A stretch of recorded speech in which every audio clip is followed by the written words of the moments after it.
Welcome to the 2024 Lunch with the Lieutenant Governor. I'm Lloyd Winnicky, the CEO of the Evansville Regional Economic Partnership, and it's my pleasure to announce after 3 months I still really love this job. It's a lot like my last assignment, but as Carol says, without the snowplows and the potholes, so get to work on all the fun stuff. Today we have the privilege of hosting Indiana Lieutenant Governor Suzanne Crouch. Suzanne is known for her steadfast dedication to advancing community development and her relentless support of local initiatives, not just here, but around Indiana. She has a profound influence not only within the Evansville region, but again, all across the state. Well, it's no secret that enhancing quality of place, telling our story, fostering community, and attracting talent are key focal points for us at EREP and for our partners throughout the region. Recognizing that these endeavors align perfectly with the priorities of the Lieutenant Governor, we are honored to have her join us today as a valued advocate and a dedicated collaborator. Thanks for being here, Suzanne.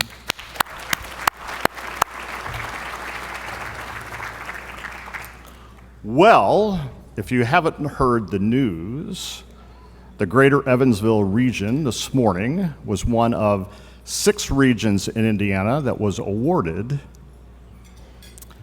$45 million.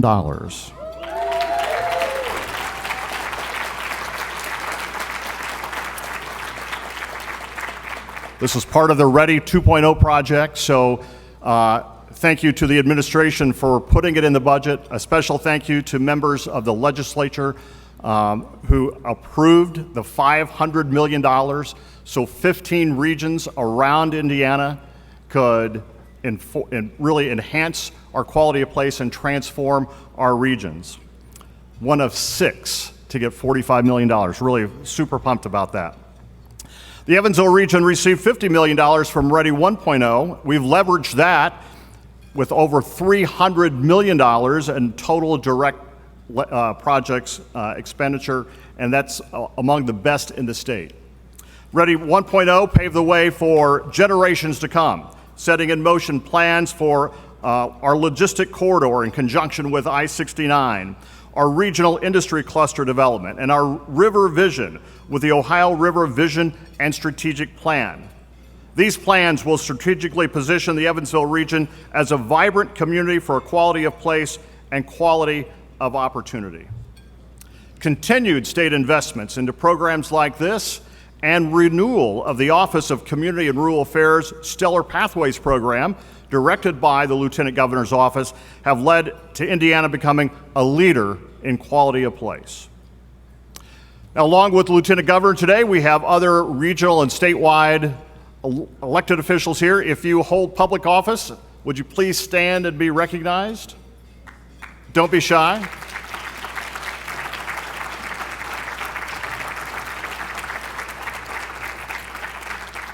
We thank you for your leadership for our region. We'd also like to recognize those in the community who made this event possible. Our diamond sponsor today, Old National Bank. Our platinum sponsors, CenterPoint Energy and Deaconess Hospital. Our signature series sponsor, AT&T. Silver sponsors, Condees, Donovan & Con, Kaiser Aluminum Warwick, and of course our host today, all those making us sound and look as good as we can. Our technology sponsor, Concept Sound and Light, thank you Mark and your team. Emerald Design is our floral and decor sponsor, and Bally's Evansville, our venue sponsor. I'd like to extend our sincere gratitude to our corporate table sponsors listed in your event program. Thank you for supporting today's events, and thanks for being here today. Okay, enjoy your lunch, and we'll start the program promptly at 12 o'clock.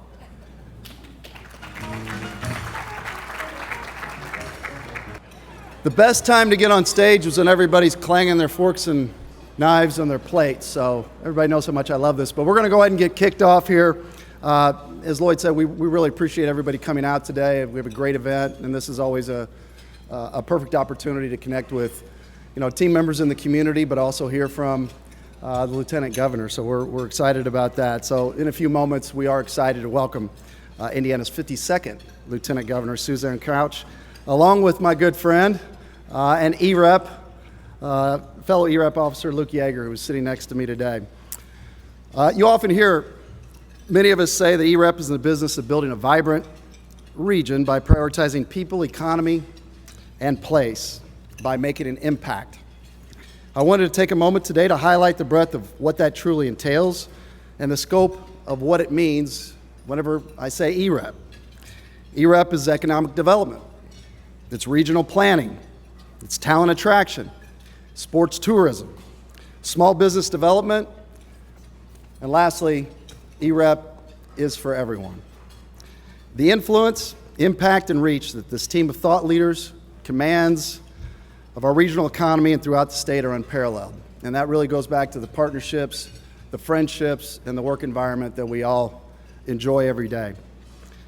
This was reinforced recently as EREP put forth a dynamic and multifaceted READY presentation shining a light on quality of place initiatives that showcased where we are, but more importantly, where we're going. Investing in this quality of place, the quality of this place, underscores our commitment to future generations. Our decisions today shape the foundation on which they will build their futures. And it's our opportunity to leave behind a region that they can all be proud to call home. Personally, this hits me. I have a 15-year-old son, and I want him to live in Evansville. I know my wife wants him to stay here too. You've likely heard more than once about plans and advocacy, and I think Lloyd mentioned it, of a certain bridge. Leveraging the I-69 bridge and its broader implications to establish the logistics corridor amplifies our ability to recruit and retain businesses. At our 2023 annual meeting this past fall, we heard from Anna Korse of Sasaki about opportunities that our river provides. If you recall, this is a leading global architectural firm that really specializes in helping communities like ours have that vision and what is within the realm of possibility and then how to take action on it. Through numerous public engagement initiatives and public surveys, you were all invited to share your thoughts and lend your voice to the creation of a shared regional riverfront plan. A river vision that presents a once-in-a-lifetime opportunity. You can see the river is somewhat high today, but beautiful nonetheless. How can we connect ourselves, our community, to our greatest natural asset? People, communities, beg for the type of asset that we have. They long for it. On May 21st, Sasaki will unveil their comprehensive plan, but we're excited to share this sneak peek with you now. Together, we are transforming 50 miles of riverfront into a destination for everyone. To capitalize on projects like this, EREP has launched a marketing strategy under our regional brand, E is for Everyone, to attract newcomers into our region and ultimately grow our population. An early success of the strategy is the Make My Move program and a partnership with the IEDC to attract remote workers and their families to our region. To date, the team has attracted 18 households from 10 different states, 39 new community members, adding over $1.6 million of economic output for our region. Now, for those of you that might be more familiar with the E is for Everyone strategy, you've likely heard about the term Boomerang Bailey. A boomerang in this instance is being a person or a talent that leaves our region for really bad reasons and boomerangs back here, returns home. Please help me in welcoming Evansville and EREP's very own Boomerang Chief Strategy Officer, Justin Grainert.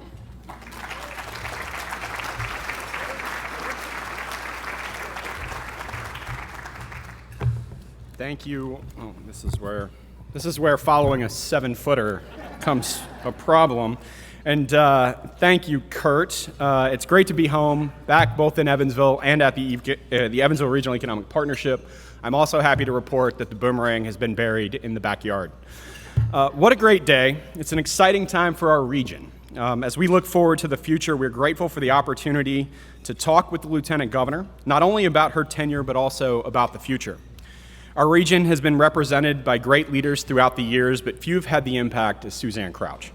Like many of you here today, I've been fortunate to know and work with Suzanne for many years, from my time with Congressman Bouchon to lobbying for the Southwest Indiana Chamber, as well as my time as Chief of Staff to Treasurer Mitchell. In each capacity, Suzanne was generous with her time and advice and was never further than a phone call or a text away. It's an honor to be able to introduce her today. I also get the privilege of welcoming Luke Yeager to the stage. He will moderate our discussion. Luke is the market president for Indiana Members Credit Union. Luke also chairs EREP's Government Affairs and Strategy Committee and will be leading our conversation today. Thank you for being here, Luke. Now, I get the honor of welcoming our Lieutenant Governor. The Lieutenant Governor's resume is impressive. Its length alone speaks to a career of public service dedicated to making a difference and improving lives and communities from our backyard to all across Indiana. Throughout her time in office, Lieutenant Governor Crouch has been an outspoken advocate for programs and services for Hoosiers with disabilities or who are struggling with mental illness or addictions. She is the co-chair of the Indiana Mental Health Roundtable and played a key role in planning last year's Indiana Mental Health Roundtable Summit. During the 2023 legislative session, the Lieutenant Governor passionately testified in support of Senate Bill 1, establishing infrastructure and funding for mental health and addiction services. Lieutenant Governor Crouch serves as the president of the Indiana Senate and oversees a portfolio of agencies that include the Indiana State Department of Agriculture, the Indiana Housing and Community Development Authority, the Office of Community and Rural Affairs, and the Indiana Destination Development Corporation. Additionally, she chairs the Intellectual and Development Disabilities Task Force, the Indiana Main Street Council, INVets, and the Civics Education Commission. Suzanne understands how government works at every level, having served as state auditor, state representative, county commissioner, and county auditor. Those unique perspectives are vital to developing statewide public policy. We are proud of this modern-day high school and Purdue alum still calls Evansville her home. Please welcome the Lieutenant Governor, Suzanne Crouch. Yeah, you betcha.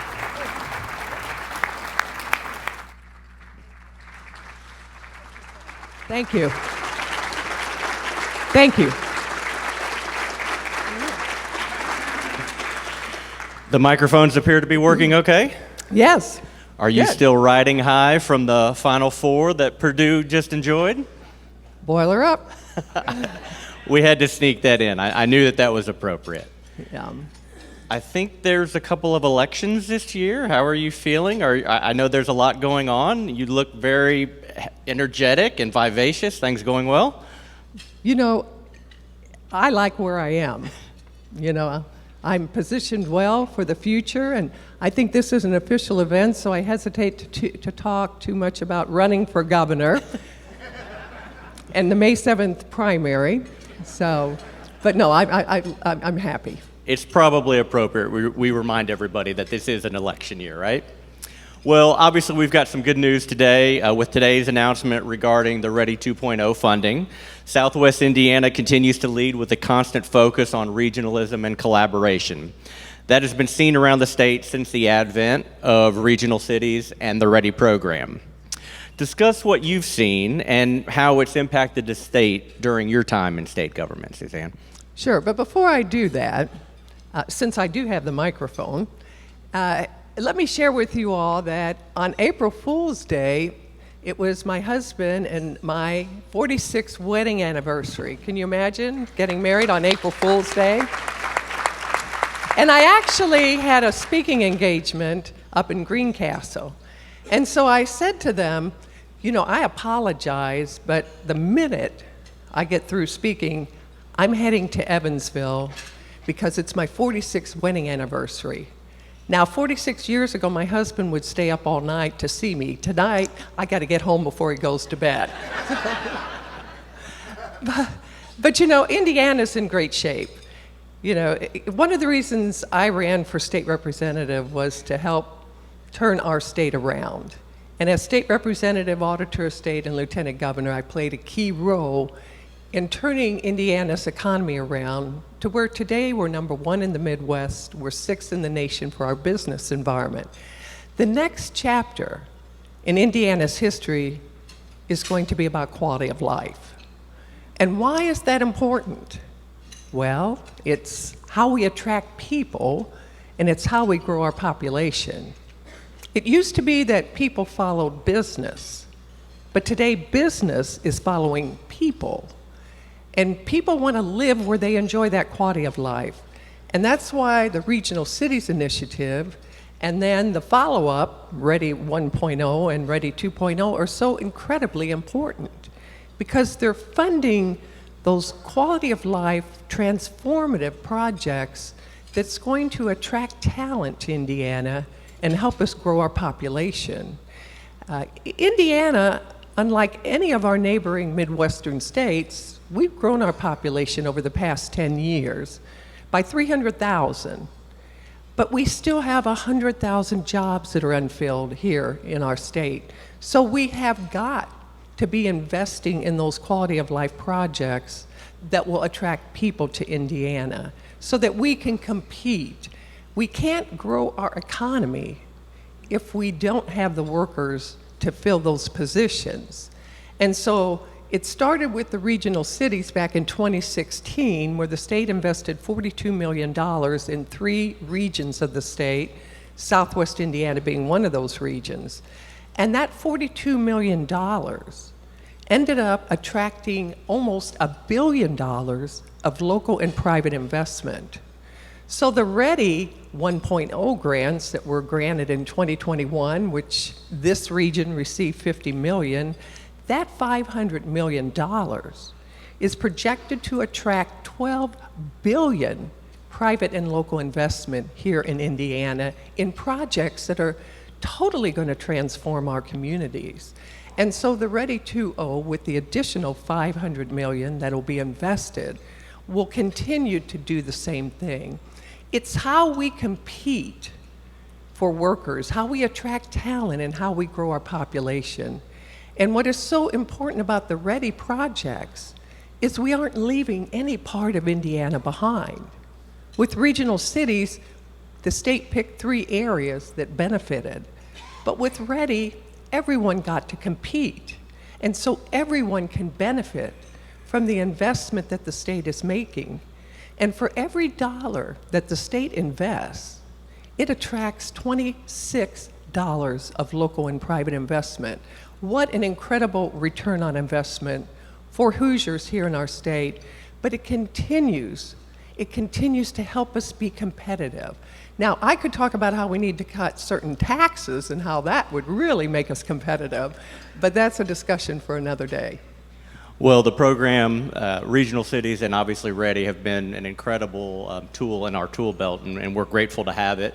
You know, you mentioned economic development and talent attraction, and we know that a key component to embracing those opportunities is access to reliable, high-speed internet. Your office has led the effort to get broadband in all parts of the state. How are those efforts continuing, and why is that initiative so important? Yeah, if I can go back to the previous question before I address that one, I just want to tell you all that I travel the state extensively. I live in Indianapolis during the week, and then I come home to Evansville every weekend. Don't feel sorry for my husband. He loves the arrangement. Because I'm not here during the week to tell him what to do and how to do it. But I will tell you this. Seeing all parts of Indiana, there is no part of Indiana that collaborates better than Southwest Indiana.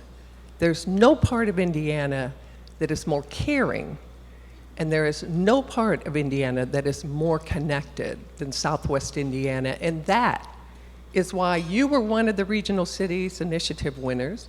It's why you, in Ready 1.0 and Ready 2.0, were able to pull down the largest amount of money that was given. And so I am so proud of Southwest Indiana and so proud to be a part of it and stay connected to it. So, broadband. You know, back in 2018, Purdue University, my alma mater, did a study. And they said at that time, we had 400,000 Hoosiers that were in internet darkness. And if we could connect all those Hoosiers, over the next 20 years, it would result in an additional $12 billion to our state's economy. So we recognize that rural Indiana was our next great economic development frontier. But to unlock that opportunity, they had to be connected. So the state started by investing $100 million to expand broadband throughout Indiana. And to date, we now have invested $273 million to connect Hoosiers all across Indiana. And when that is fully deployed, that will connect 75,000 new families and businesses. We realized during COVID that being connected was no longer a luxury, it was a necessity, because our children were doing virtual learning, we were trying to do telehealth. We recognized that we have to be connected, and every Hoosier needs to be connected, and rural Indiana cannot be left behind. That's why we've invested the money that we have. Now this year, we will be getting $868 million from the federal government to continue to expand broadband throughout Indiana. And it'll remain a top priority for this administration and future administrations until we get every Hoosier connected to the last mile, because it's how we unlock economic opportunity, but how we give those Hoosiers in rural Indiana quality of life. Indiana is such an interesting state. We're not a very big state. We're 38th in size geographically out of the 50 states. But we're very kind of compact and connected, because 90% of Hoosiers either live in a metropolitan area or within 45 minutes of a metropolitan area. So as we look to expand and grow our population, that growth is going to take place outside our urban and suburban areas, but you have to be connected to be able to allow that opportunity and that growth to occur. And so you all have done your part here, with AT&T and the investment that the county made to be able to have a $30 million investment of fiber throughout unincorporated Indiana. So anyone who lives outside the city limits now has fiber and is connected.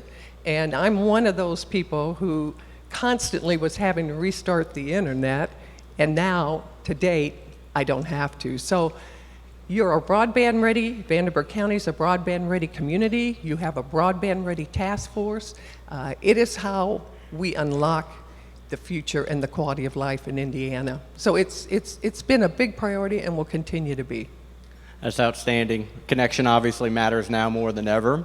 And it's one of the things that we know you're passionate about, as well as telling Indiana's story. That storytelling is so important in our ability to keep and recruit talent, as well as bring in visitors and additional tax revenue to the state. And as we've seen just in this last month with Evansville hosting the Ohio Valley Tournament, the Division II Elite 8 basketball tournament, and obviously this past week with just the eclipse, we have and continue to be in the national spotlight. Events like this are obviously key to our region's tourism effort. What other successes have you seen that are opportunities for us in this region to effectively share Indiana's story? Well, how many of you witnessed the solar eclipse of the sun?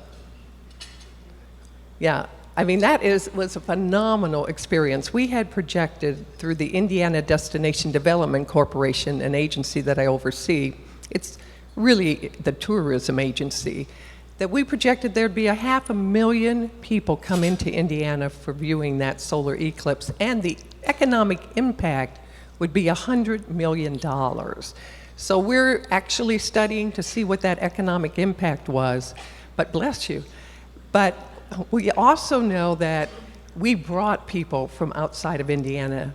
I was down on the riverfront, and there were people from Nevada, from California, from Michigan, from Alabama. In fact, there was a young man, his last name was Evans, and he came to Evansville to view the solar eclipse from Wales so that he could be a part of what was taking place. So we know that attracting tourists to Indiana is also about economic development, because 68 cents of every tourism dollar that is spent in a community stays in that community. So when we bring people into Indiana, they're spending money in Indiana. That helps with that $10 billion that tourism contributes to our economy every single year. So the things that I see in Indiana, and particularly here in Southwest Indiana, that really are going to attract people and attract attention to Indiana, some of them are about quality of life, and then some of them are about destinations. So when it comes to quality of life, the Stone Family Center for Health Sciences, and that along with the Mary O'Daniel and Bill Stone Center for Child and Adolescent Psychiatry, is going to be the kind of quality of life, mental health, physical health component that is going to put Evansville on the map and put Southwest Indiana on the map. And along with that, the work that U of E, USI, Ivy Tech, the IU School of Medicine is doing to be able to develop a pipeline of healthcare professionals, all of that is part of what is going to distinguish Southwest Indiana and make it a leader to the rest of the state. And that's how you attract people to an area, because they're going to come to where they can get that health care. But earlier this year, I think it was in February, Pres P and I visited the U of E Mental Health and Wellness Clinic in the Emily Young Assessment Center. One of a kind here in our state and in our country, a collaboration with Easter Seals that is getting that kind of mental health and wellness to those Hoosiers that struggle. To me, that is a part of how we attract people and keep people here in our community, is by giving them the health, the public health, but also the mental health that they need. But then again, you know, we did in February, I think Mayor Winnicke, we did a announcement in February 23 at the Evansville Wartime Museum, because my visit to that museum and what you all announced with them being designated as the only wartime museum recognized by this organization in Indiana, it got me to thinking about, we are such a patriotic state here in Indiana. You may not realize this, but per capita, Indiana's a leading state for sending men and women to defend our country for the past 200 years. And while we are a small state, we had the 4th largest National Guard in the country. Right. And so whenever duty calls, Hoosiers have always answered the call. And so I thought, with our tourism agency, why not create a trail throughout Indiana, starting with the Evansville Wartime Museum, and where people can go and visit our military museums and monuments, because we have a lot of them here in Indiana because we're so patriotic. That's another thing that puts Indiana and puts Southwest Indiana on the map and attracts people here, because people want to experience what has taken place in the past to make us free, to make us the state and the country that we are. But then the Indiana Destination Development Corporation gave a grant of $52,000 to Evans Museum to be able to renovate and display a Picasso, a rare Picasso piece called Woman Seated in Red Hat. And that is going to be unveiled here this summer, which is going to be incredible to have a Picasso, a rare Picasso piece, being able to attract people here to Evansville and to Indiana. You know, I could go on and on and on, but again, it's the collaboration, it's the connection, it's the caring that ends up putting initiatives out there that help people's well-being, but also make Evansville, Vanderbilt County, Posey County, Gibson County, Ward County, the kind of place where people want to go and visit. And then you mentioned or maybe Justin mentioned, or maybe Kurt mentioned, the riverfront from Mount Vernon to Warwick County to Newburgh, you know, taking that 50-mile stretch and unveiling in May plans to make that a destination and a quality of life piece for Southwest Indiana. I can't wait to see what you all are going to propose. And that's going to put this state on the map. Yeah, we're super excited about it. I've heard many people describe it as one of those generational opportunities that we're really leaning into. So some exciting news to come, and everybody in this room has an opportunity to certainly be a part of that. You know, I want to go back to what you were commenting on relative to mental health, because I think all of us would agree that that conversation has elevated to a different height in these times, specifically with young people. You know, you mentioned the collaborative model that Evansville is using to approach that, we'll call it that opportunity. How is that effort going across the state, Suzanne, and why is that initiative so important to you personally? Do you know, when I talked about quality of life earlier, quality of life means different things to different people. It can be the destinations you visit, it can be the amenities you enjoy, education that your children and grandchildren get. It's about how safe we feel in our communities. But it's also about our physical health, it's about our mental health, and it's about how we care for each other. Because at the end of the day, we will be judged by how we care for the most vulnerable among us. And some of the most vulnerable among us are those Hoosiers that struggle with mental illness and addiction. It's something that is very personal for me because my family has struggled with mental illness and addiction. My mother was very loving, but she struggled with anxiety her whole life. My older brother, Larry, 2 years older than me, he died. He was an alcoholic. My younger sister, Nancy, died in her early 20s by suicide. And then our daughter, Courtney, is 16 years sober. Yes. And bipolar. So I've grown up with those family members that have struggled and have seen the struggles. And it isn't just that person that struggles, it's the entire family that struggles. And so during COVID, I started to think, you know, I've got to learn more about those people that struggle. And while I've had the personal experiences, I don't practice in that field. I don't know about the profession. I don't know about all the care that's available. But I took it upon myself to speak to everyone I could to learn what we can do to better help those that struggle. And since COVID, we have seen a 20% increase in anxiety and depression among our population, but we have seen a 60% increase among young people. Would it surprise you if I told you that in the past 6 months, 1 out of 7 high school boys and 1 out of 4 high school girls have contemplated suicide? It's the second leading cause of death among young people, and they are the future of Indiana. And so, we have to do more, and you all already doing it. I mentioned the Stone Family Center, U of E, the Mental Health and Wellness Center. You all are already taking it upon yourself to do that.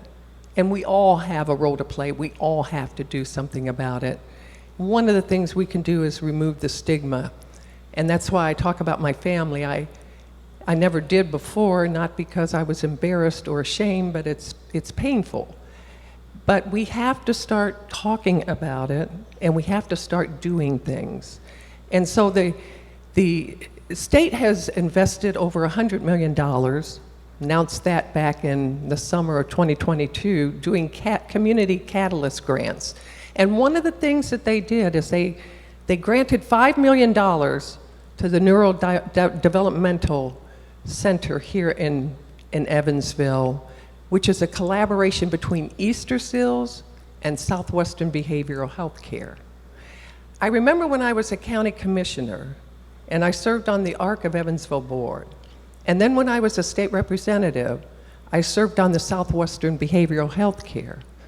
And it was heartbreaking when parents would come to the Southwestern Behavioral Health Care Board and say, I have a child with autism, Down syndrome, or cerebral palsy, and I can't get services for that child at my local community mental health center.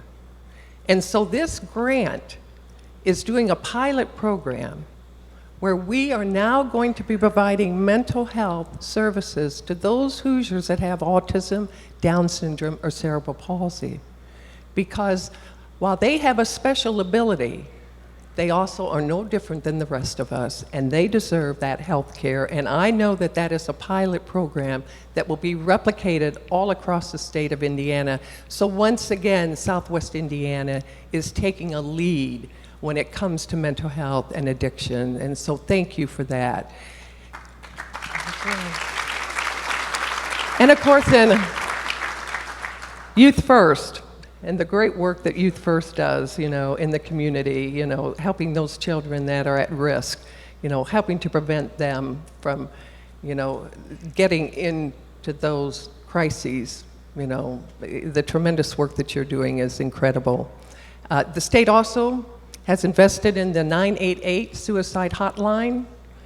So now we have a number where people can call 988 and they can speak to someone who is a professional that can get them connected to the right services. And if they're in crisis, we will send response teams out to be able to help them in their time of crisis. I felt that was such an important bill that I did something that lieutenant governors and governors never do, and that is testify on behalf of that bill in the House and the Senate, because it was critical that we get that first line of defense to those Hoosiers that struggle. So you all continue to do the good work. It is going to take all of us to be able to make a difference for those Hoosiers who struggle. And it affects our families, it affects our workforce. 60% of absenteeisms can be attributed to employees that struggle with mental illness and addiction. And it affects our budgets, it affects all of us. So let's keep up the good work, keep leading the way, and we'll keep doing our part. Thank you so much for sharing that with us. Obviously it's a very personal experience for you, and appreciate your efforts to help us with that very worthy mission. You obviously have a lot ahead of you in the next 30 days and the rest of the year and thereafter, but if we asked you just to pause for a second and consider what the last 8 years have been, reflecting on the good work that you've done for nearly a decade, how would you describe that, and what strikes you as most significant about the past 8 years? Well, actually for 10 years, because I was auditor of state before lieutenant governor, I've been living in Indianapolis during the week and coming home to Evansville every weekend. And I'll tell you what, I'm going to share this with you. I live for my time coming home to Evansville. So on the last day, when I'm coming home to Evansville, I start the day by saying, okay, I've got 6 events today before I get to go home. And then I have 5 events, and then I have 4 events. So the highlight of my 10 and a half years is being able to come home to Evansville on the weekends. And my husband always has clean sheets on the bed. And he always, when the weather permits, hangs them on the line, because I love those sheets on the line. So that is probably personally the highlight of those 10 and a half years, is coming home to Evansville every single weekend. But when it comes to policy and to the positions that I've had, as auditor of state, I was responsible for the expenditures, for the payroll, for the accounts receivable for the state of Indiana. And our transparency report was rated as one of the best in the state for transparency on how we spend taxpayers' money. And that was really important to me, because I recognize that every dollar that comes to government has a name and a face attached to it. And this is your money, and you deserve the right to know how it's being spent. But as lieutenant governor, when I look back on the past 8 years, some of the things that I'm most proud of is standing up for Hoosiers that don't have a voice, the people that can't afford the high-paid lobbyists that roam the hallways of the State House. That's why standing up for those parents who care for their severely disabled, medically complex children, when FSSA made a $1 billion mistake and then cut the funding and the services to those parents who care for those children, was so important to me. because they have no voice but ours. And as I said earlier, we will be judged by how we care for the most vulnerable among us. The ability to be able to lead the effort through the Office of Community and Rural Affairs to expand broadband throughout Indiana, a great accomplishment, and I'm very proud of the work we did there.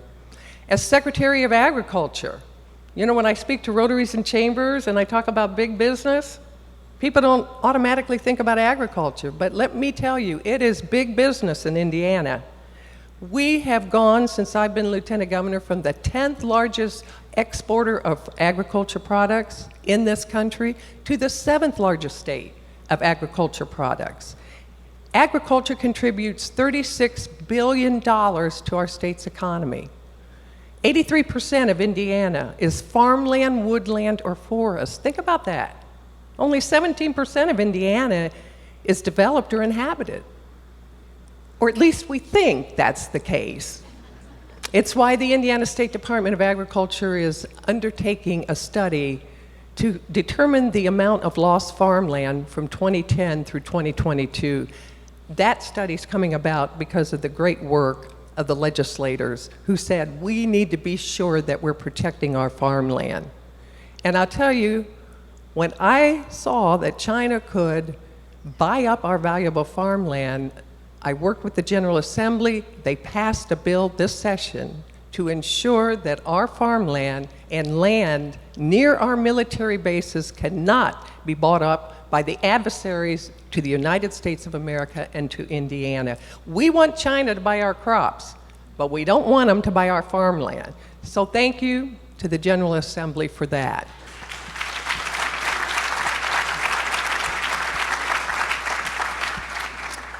You know, and then co-founding the Indiana Mental Health Roundtable, being able to bring attention to those Hoosiers that are struggling. We have a summit, a mental health summit this year on June the 12th. Mark your calendars. It's free of charge. It'll be at the Hyatt. We will be bringing in experts, and the focus will be on youth and adolescents that are struggling with mental illness and addiction. So please feel free to come to that.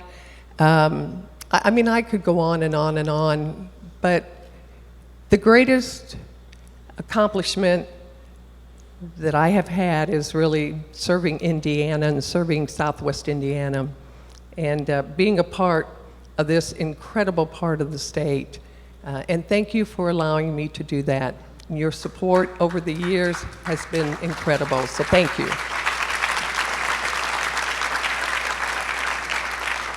Thank you, Lieutenant Governor. We remain very grateful for your service, and we look forward to all the exciting things that you have ahead of you in, again, the next 30 days and beyond that. With Kurt Begley steering the ship, time and timeliness remains a priority. So I believe we are ahead of schedule, or at the very least close to. Justin, do you have any closing remarks before we adjourn this afternoon? Yes, very quickly. Let's have another round of applause for our distinguished Lieutenant Governor. Vote May 7th, May 7th. There has been no bigger advocate in Southwest Indiana than you, Suzanne, and we are eternally grateful for your work and effort and hope we'll see what happens in the future, but we look forward to seeing what that looks like as well. Your presence today does send a very powerful message that our region shows up, and we listen and want to encourage conversations that advance our state and opportunities impacting the growth of our region. To that end, we'd like to invite you to our next conversation, our lunch with the governor, on June the 20th at the Ford Center in downtown Evansville. If you were in attendance last year, you know that both the content and the experience will not disappoint. So we hope to see you all there in June. And with that, we're going to give you a little bit of your afternoon back. So thank you all for being here, and thank you for all you do for our community.